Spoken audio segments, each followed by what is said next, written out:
Right, welcome back to Hooner's Garage. Going to be carrying on spraying the other fascia for the TZR, but this time in gloss white. I also have a bit of a flood to deal with in the garage. I've turned up today. There's a little bit of water on the side, so I've got to deal with that as well. So all fun and games. Let's crack on and see how we go with this. There we go. Just a bit of water got in.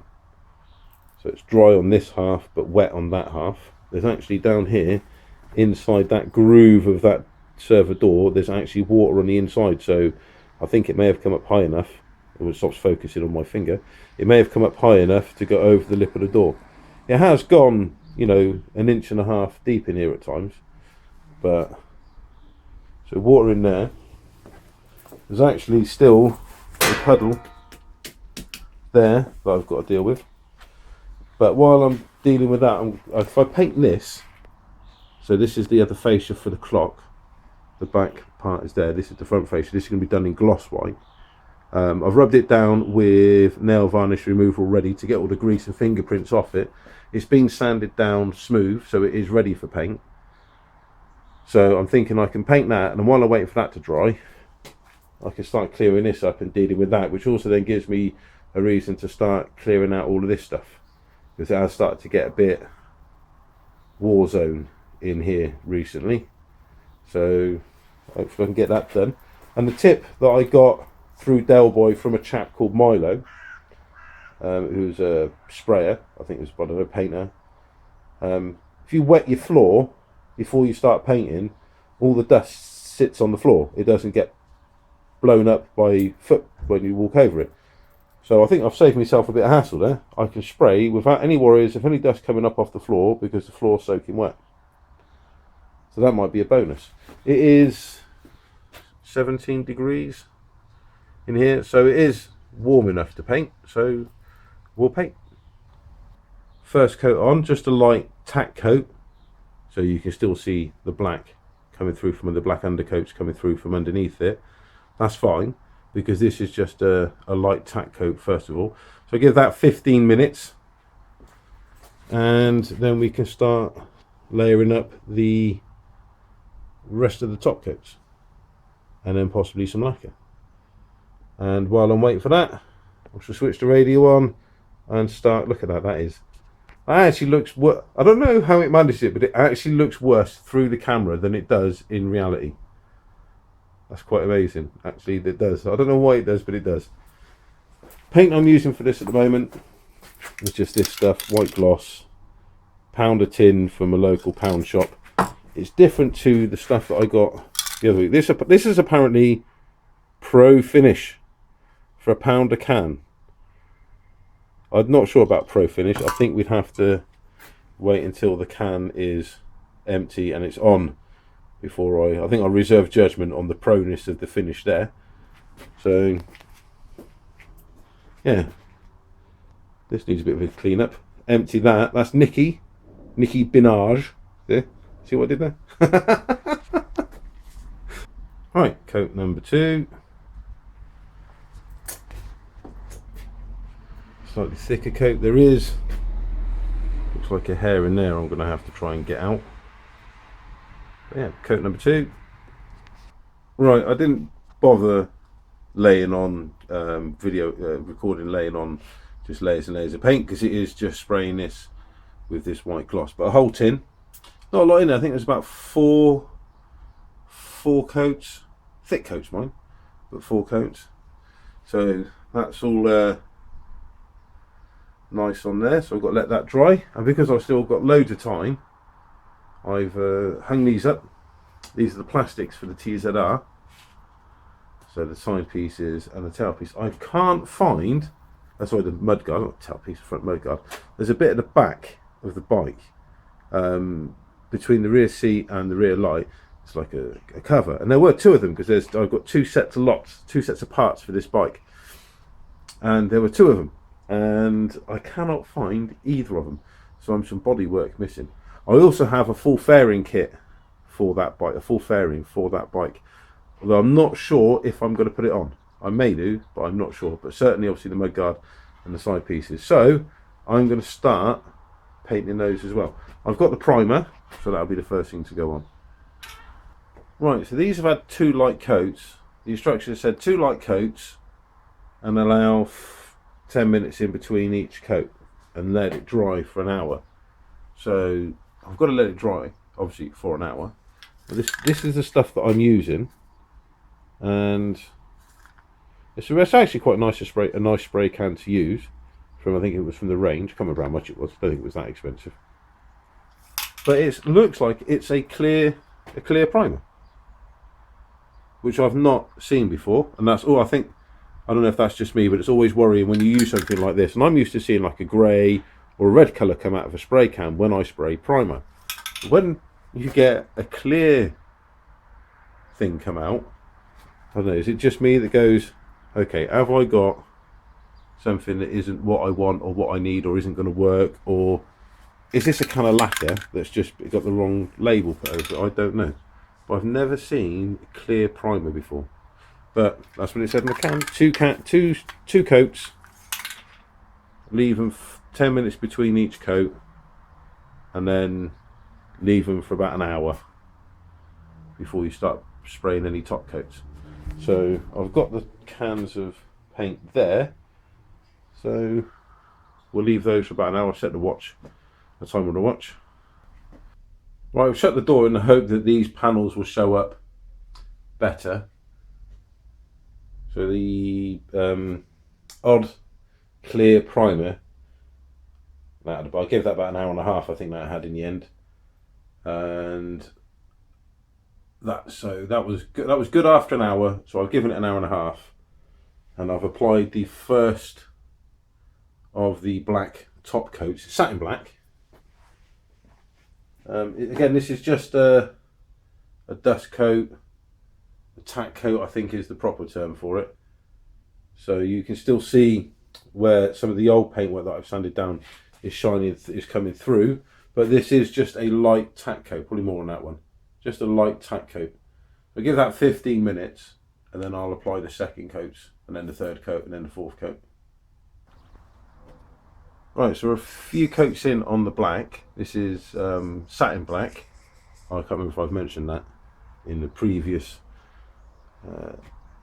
clip, but it's coming out quite well, although it doesn't show it in this light, so I don't know why I'm waving the camera at these things, because you can't see how well it's coming out. Ideally it needs a door shut, but it's coming out quite nicely. So while I'm tidying up the garage, I came across these, and what this is this is rim tape, and this is the stuff that some people put around this part, the rim of their wheel, so it goes blue or green, or in some cases reflective. And yeah, no, I can't remember who gave me this, but I remember the reason that I accepted it was because I didn't want somebody else to take it and make the monumental mistake of adding wheel tape to their bike. It's not a school of something that I sign up to. I don't like it. So there is something you can do with rim tape to make it far more appealing, to improve the look of your bike no end. The best way to do that with rim tape is like that. Right, so that's another coat on the body panels for the TZR drying. So this is where I got as far as this on the seat. It's nice, it's about the right height. I need to cut and shape on the inside of the seat. This is 4 layers of this. It's an old bedroll. It wasn't really comfortable to sleep on, so no love lost in cutting it up. No major problem there. But I cut it in at an angle there because it is a bit, it's nice and low, it's very wide. So it's like sitting astride a coffee table or something. It's quite flat here. It's not uncomfortable, it's just quite flat, so your legs kind of stick out more on the side. So I'm wondering to stick another layer on like that. I mean, I can shave this end down, it's not a problem, but just to go in, say, across the seat, or just put a couple of strips across there, just going up there a little bit to try and mound to get some bit more of maybe curved feature on there, because this is only 4 thick. It's only that thick, So yeah, I can shape this edge around a bit, but is that going to be enough considering that's so flat? Do I want to build this area up? It doesn't cost anything. I've got this stuff, and I've got the spray glue that's used to stick it on in the garage, so a couple of strips going this way to lift it up just a shade, so your legs can go down at an angle rather than coming out straight. But Del Boy, I know because I'm watching Del Boy's videos, that's why I'm doing it like this, because I'm basically copying what Del Boy did, because that worked. So he used, and he has told me, he has reminded me, an electric carving knife is really, really good for carving this stuff off. But unfortunately, I don't have an electric carving knife. I have asked family members if they have an electric carving knife that they don't want anymore, and they all look at me and go, no, we haven't. We definitely haven't got an electric. So it's possible that some of them have, but they're not sure what I'm going to use it for, so they're not loaning it. So I shall have to find another way, maybe get just a normal carving knife and slice it by hand and see if that works. Yeah, I've also got a set of old waterproofs that I'm going to cut up and use to cover the seat, so that it's not this blue stuff, because when it gets wet it kind of sort of saturates. It's not very nice, so just something nicer to sit on really. And then what I've got to work out then is how to fill these in. I have not found. I've got the side pods for this bike, which are basically the inserts that go in there that cover that up, and they're pretty much the same. I've got them for that bike, but I don't know where fudges are. They are around somewhere, I just don't know where they are. But it's either that, or I get some of that perforated cabinet door that's down there and hammer something out of it, and then just find a way of bolting it on there somehow. Yeah, somehow, and then do the same on the other side. That would be more rat, I guess, but if I can get the plastic ones and just cut the ends off and stick them up underneath there, that certainly would be easier, although I don't know how they're going to join on with the seat. That's another thing, we'll have to see how that goes as well. But there we go, lunchbox. That is now staying. I've given in to public demand, and the lunchbox now stays on the side. So that houses all the electrics. Now, it was a bit where I'd cut some of this out there to stick this on. I was a bit concerned that it would pop off, so just a cable tie holding that on in typical rat style. Cable tie, hold it on, that'll do it. Still need to find a way of getting a headlight mounted on that, and then the clocks, or a clock, I don't know. We'll have to see how that goes as well. That's about 7 or 8 coats of the satin black on the mudguard and the 2 side pieces now. They've come out quite well. They're not mint, there are some blemishes in there, but I'm spraying from rattle cans in a garage. There's a couple of spots you can see them right there. I am spraying in a garage, not a booth. And this is pretty much my first real attempt at a serious paint job that's got to look nice. It's not a rat bike. I don't want it to be a rat bike. Just a satin black bike. Little 125 for bimbling around on. So I'm not unhappy with that. Not unhappy with that. I've got some clear lacquer, but I don't know how that will affect the finish. Does it gloss it up, or does it just a plastic clear coat, and it remains that satin finish that I want? If that's what it does, then I'll probably spray that with a few coats of lacquer once I've got some 12 or 1500 grit and just sanded that back so it's all nice. I put some lacquer on it to protect it. There we go. On to the seats. So I've added a couple of extra, so there's just the last bits of this bedroll, this useless bedroll. I've just stuck it on now to elevate the seat a bit. If I bring you down here, you can see sort of here where the seat dips in like that. And that makes your legs go out straight at either side rather than down. So when you're stood, you want to get both feet on the floor, it's not very comfortable. But I'm hoping now I've elevated that, I can use that height, shaves the sides off, and then your legs should hopefully, or my legs should hopefully go down the sides of the thing. But when you're actually up and sat on the bike and you're actually moving, it is pretty comfortable, I have to say. So I've got to let that dry as well. So we're on drying times. The white fascia for the clocks, that's come out pretty well. I think there was a hair caught in it, but I can't see where it is now. I can't find it. But that's come out fairly nice. That is a gloss finish, so I will probably clear coat that anyway, along with that bit as well. I'll clear coat that as well, so that it looks all nice and shiny.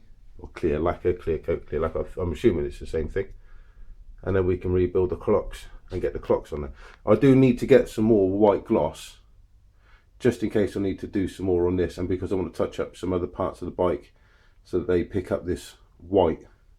And then obviously I want white when I come to paint the fuel tank. I want the top to be white, and then everybody that's worked on it, so all the nieces and nephews, get to draw a little picture on the white of the tank, and then I lacquer over the top of that. So I probably will have to lacquer those pieces, because I intend to lacquer that piece to protect the little pictures that the kids put on there. So there we go. Right, so ignoring the top shelf, which I didn't touch at all, it's a bit more tidier. Well, it's a bit more organised. There's still a lot of stuff on it, but it is at least a little bit more organised, and we won't go below this bit here. We will ignore the lower shelves, but that bit looks a bit better. And the workbench is fine. There was actually a workbench under all of that crap. There was actually a workbench. I was quite surprised. So, well, I think that's about it for today. I'm not going to be able to get much more done. Side pods, mudguard, they've turned out quite nicely. They're drying. There's a couple of little marks in them, like I said, but for rattle cans in the garage, I think it's turned out okay. But I'm not counting that done until I've seen them and they're fully dried and gone off. And then I might go, oh, I'm quite pleased with that. But it's looking good at the moment. Built some more extra, some more up on the seat, on the FJ, so that when I can skim that off, hopefully that makes that seat a little bit more comfortable when you're having to put your foot down. When your feet are up, it's fine, it's brilliant, really comfortable. But it's when your feet are on the floor, say if you're stopped at traffic lights or something, that's when it's a tad uncomfortable to sit on, because the flatness of the seat forces your legs out rather than down. So change that. TZR, I've been looking at that on and off today. The clocks around, that's done. I can get the clocks back on. You know, I think probably the next thing that I should aim for on that is getting it started again, getting it finished. The exhaust pipes there. I can get the gaskets for the exhaust system, bolt that on. I've got all the parts there, so I think the next aim for the TZR is to try and get it started. Because if I can get it started, then I'll know the electrics on it are fine. I've tested the electrics for the lights, indicators and all that. That all seems to be fine. So the rewire job I've done on that seems to be good. I think the big test is going to come when I start it up. Have I wired it up correctly so that it runs the engine properly? So I think that's going to be the next goal for that. So I'm just looking at that and seeing what I need. So I know I'm going to need the gaskets and things to get the exhaust pipe put back on.